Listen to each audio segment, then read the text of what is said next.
비. 나에게 비는 제2의 언어다. 비는 사람의 말처럼 음절로 소리내지는 않지만 기쁨과 슬픔을 이야기하고 때로는 자신이 고여있던 호수의 풍경이나 자신이 흐르던 계곡의 이야기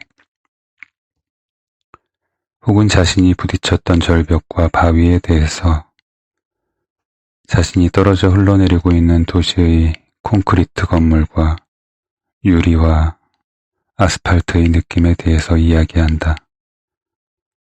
그들은 가끔 자신을 이곳으로 몰고 온 크고 작은 구름들에 대해 이야기한다. 어떤 날에는 살아있고 어떤 날 어떤 시간에는 죽은 것처럼 보이는 검은 구름에 대해서 긴 장마의 중간에 죽은 듯 검게 그을린 구름조차도 어딘가에 비를 내리기 위해 살아있다는 것. 그 어느 때보다도 뜨겁게 살아있는 것이라고 이야기한다. 몽골의 거대한 호수와 중국의 강들과 남쪽 섬들의 맑은 바다 위에 떠있는 작은 조각구름을 이야기하고 인도양에서 구름과 구름이 만나 거대한 태풍을 이룬 이야기와 이곳에 떨어져 내리기 위해 얼마나 먼 길을 얼마나 빠르게 달려왔는지를 밤이면 불을 켜지 않고 어둠을 어둠 그대로 받아들이는 북쪽과 남쪽 나라 사람들에 대해 이야기한다. 그리고 자신이 살아있는 것처럼 구름 역시 살아있는, 움직이는, 그리고 변화하는 생물이라고 이야기한다. 비가 이야기하는 구름과 비는 평화롭지만 거칠고 거칠지만 평등하고 무분별하지만 자유롭다. 비는 자신이 닿는 물체의 강도에 따라 다른 소리로 이야기하고 나는 내 살갗과 마음과 눈을 열어 비의 이야기에 귀를 기울인다. 비의 이야기들은 내 마음을 채우고 몸을 채우고 결국 내 영혼마저 적신다. 비는 마지막으로 자신이 무엇을 찾고 무엇을 원하는지에 대해서 이야기한다. 그것은 바로 자유, 완벽한 절대 자유다. 젖은 시선이 빗속을 떠돌다 내려앉는 순간 검은 구름 아래로 번개가 떨어졌다. 손을 뻗으면 잡힐 듯 가까운 곳으로 신의 칼인 듯 날카롭게 빛나는 저 빛의 검을 잡아 휘두를 수 있다면 얼마나 근사할까. 나는 빛과 빗소리에 집중했다. 그러다 문득 눈앞에 무지개가 떠올랐다. 빛과 포말이 만나는 경계에서만 볼 수 있는 풍경. 검은 구름 아래에서는 처음 보는 무지개였다. 마치 나는 번개와 비의 중간, 어디엔가, 번개도 닿지 못하고 비도 적시지 못하는 공간에 서 있는 것 같은 기분이었다. 하지만 내 손은 번개를 잡을 수도, 비에 젖을 수도, 무지개에 닿을 수도 없었다. 순간 나는 어쩌면 내 소원대로 더 이상 세상에 존재하지 않는 구더기가 되었는지도 모른다는 착각에 빠졌지만 비를 쫓는 내 눈동자는 현실이 보여주는 순간순간을 여과 없이 주워 담고 있었다. 빗줄기는 점점 거세졌고 무거운 비바람이 새로 문을 연 빵집의 차양과 오픈 기념으로 현관에 세워둔 풍선 대문을 거칠게 때렸다. 주인이 나와 부랴부랴 풍선 대문을 차양 아래로 옮기는 모습을 보며 나는 피식 웃음을 터뜨렸다. 빵집 주인은 우산으로도 피할 수 없을 만큼 거친 비에 대항해서 한 손바닥을 하늘로 올려 머리를 가린 채 풍선을 옮기다가 풍선을 받쳐둔 버팀돌의 무게를 이기지 못하고 결국 양손으로 힘겹게 대문을 옮겼다. 차양 밑 한편으로 풍선 대문을 밀어넣고는 차양에 가려 보이지 않는 하늘을 올려다본 주인은 양손으로 젖은 머리칼을 털어냈다. 나는 문득 비의 연주가 주는 고된 마음의 평화가 얼마나 지속될지 불안해졌다. 오늘은 이곳에서 밤을 보낼 수 있었으면 좋겠다는 생각이 들었다. 하지만 쉽지 않을 것이다. 나는 여전히 세상을 떠나지 못하고 있지만 세상과 지붕을 등지고 살아가는 사람이고 어떤 세상에서든 어떤 지붕 아래에서든 쫓겨날 수 있는 사람인 탓에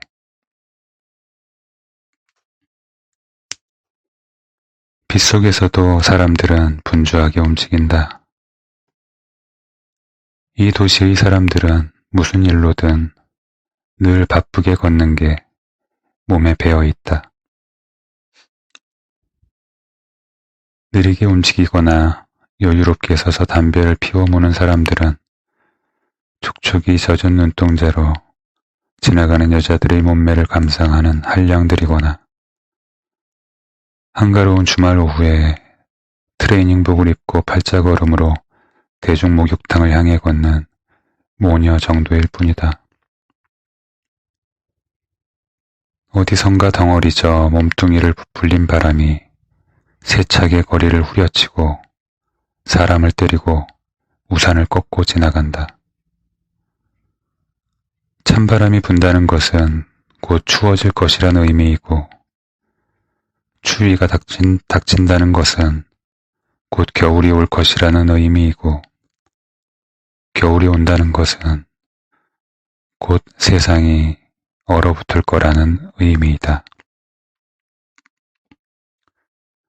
나는 3, 4년 전의 이 계절을 떠올렸다. 벽을 타고 흘러내리는 물, 스멀거리며 기어 올라오는 민달팽이와 습한 냉기의 기억. 어디엔가 손을 내밀고 싶지만 자신의 손마저도 녹이기 힘든 계절의 힘 앞에 무릎 꿇은 사람들이 옷깃을 여며가며 연명해야 하는 시기.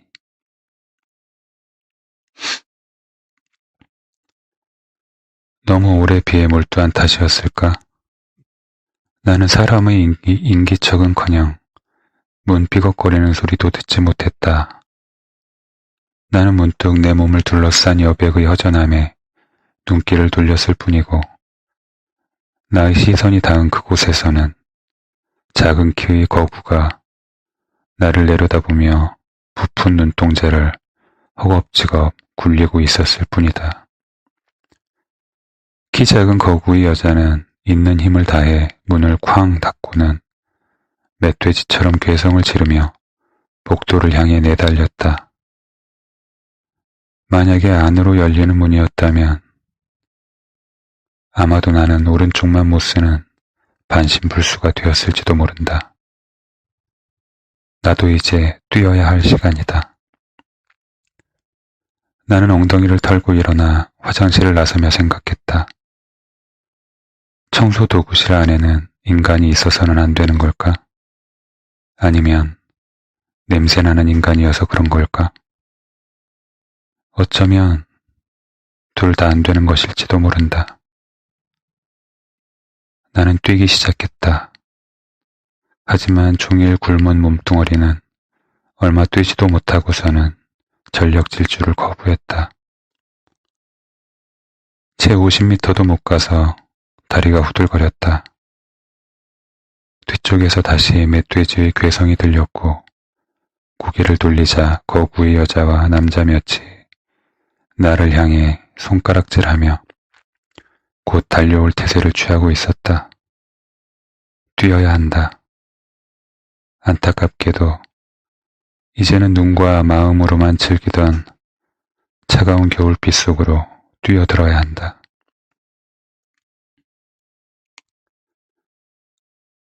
오랫동안 거울을 보지 않았다. 나는 세상을 외면하는 방식으로 나를 외면해왔지만 결국 나는 나를 외면하는 것에 실패했다. 나는 단지 나를 들여다보는 것에 질려버린 한 인간일 뿐이다. 빨리 늙어버렸으면 좋겠어 라고 말해본다. 하지만 그리 빨리 늙어지지 않는다. 언제나 그랬듯 소원은 늘 소원으로 그친다. 나는 종종 사람들의 시선 속에서 잠들었고 다행히도 관객들의 냉랭한 시선, 서슬퍼렇게 날선 그 눈동자들은 얕은 잠으로도 충분히 외면할 수 있었다. 사람들이 차가운 시선 속에서 겨울처럼 잠들어 있기 라는 건 생각보다 재미있는 일이었다. 그들이 현실의 피로와 굶주림에 지쳐 잠든 나를 내려다보는 동안 나는 꿈이 주는 자유와 엉뚱한 이야기 속의 주인공이 된 나를 보며 즐거워하곤 했다. 나는 구더기처럼 내 속을 드나드는 내 썩은 영혼의 행태가 끔찍하게도 싫었지만 세상을 읽는 일만은 멈추지 않았다. 다가올 시간은 다가오기도 전에 이미 지루했고 지나간 시간들은 되새길 때마다 즐거웠다. 나는 대부분 하루 지난 신문을 통해 어제의 일들을 읽었다.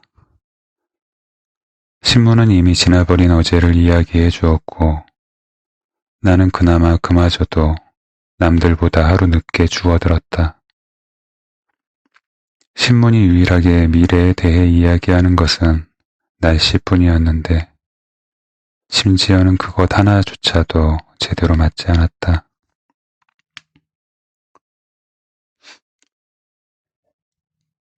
하지만 지금은 모처럼 현실이다. 게다가 정확하게 들어맞는 현실이다. 나는 굶주림을 호소하는 두 다리를 잡아당기고 질질 끌어가며 온 힘을 다해 뛰었다.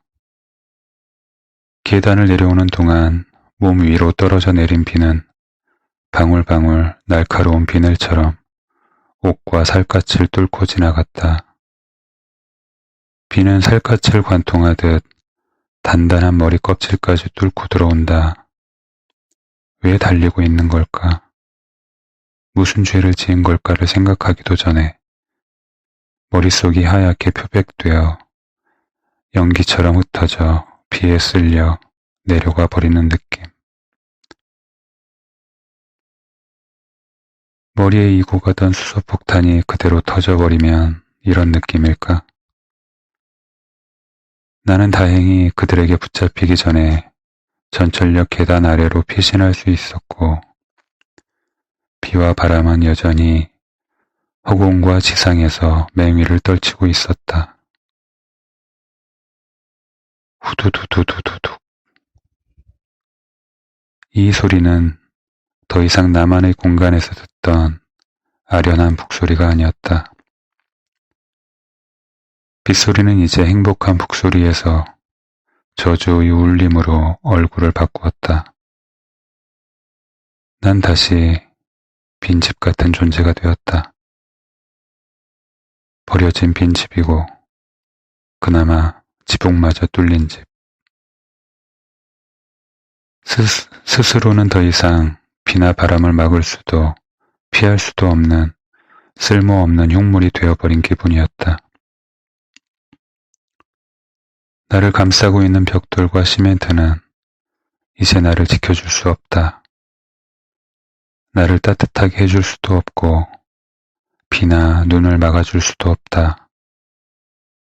주위를 둘러보았다. 빠른 걸음으로 길을 재촉하던 거리의 행인들은 비를 피해 어디론가 피신한 모양이다. 정오쯤 되었을까? 빗속에서는 먹구름 위의 태양을 읽을 수 없다. 오늘 같은 날씨에는 먹을 것을 구하기가 어렵다. 구걸을 해도 좀처럼 돈이 들어오지 않는다.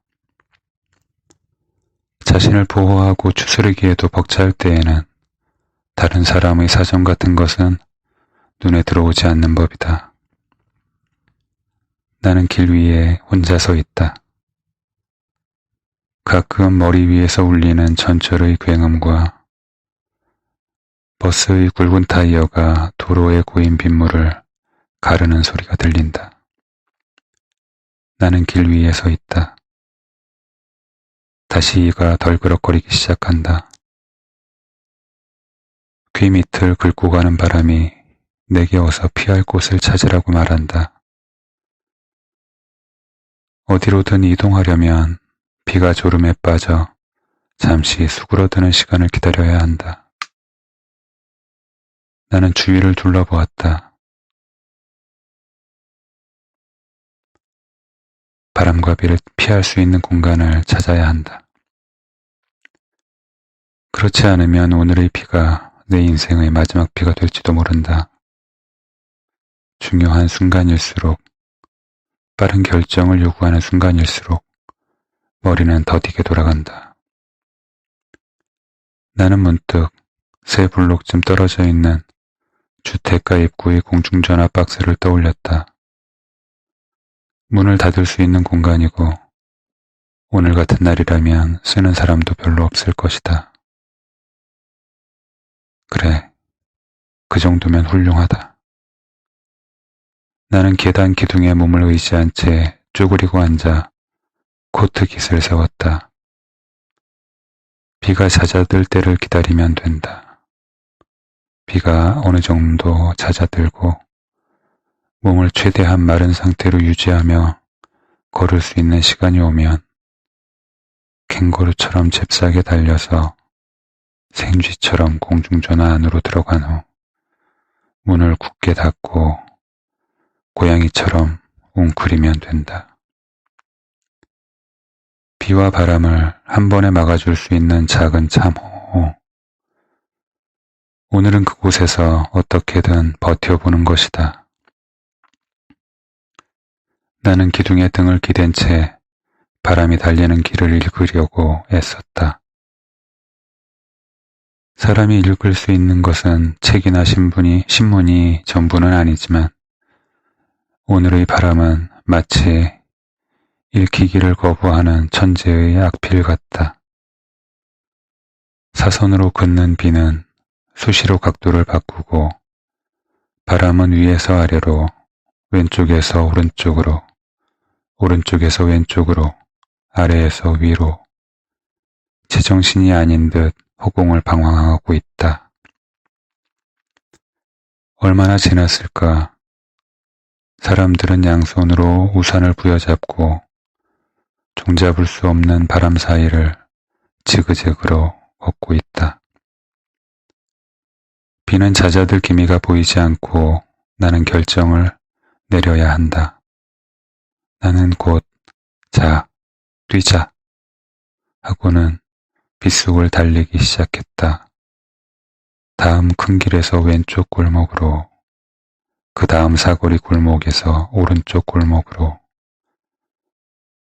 그 다음 사거리 골목에서 직진, 그 다음 사거리 골목에서 또 직진, 달리고 또 달려야 한다. 다음 사거리 골목에서 좌회전인데 뭔가가 눈에 들어온다. 편의점 바깥, 비를 막아주는 차양 아래에 정리해둔 박스 더미. 나는 도톰한 두유 박스 3개를 잽싸게 집어들고 다시 달리기 시작했다. 몸이 따뜻해졌고 빗방울은 더 이상 차갑지 않았다. 공중전화 박스에 도착했을 무렵 옷은 꽤 젖어 있었지만 추위는 느껴지지 않았다. 두 칸의 박스가 모두 비어 있었고 한쪽은 조명이 나간 상태였다. 나는 어두운 칸을 선택했다.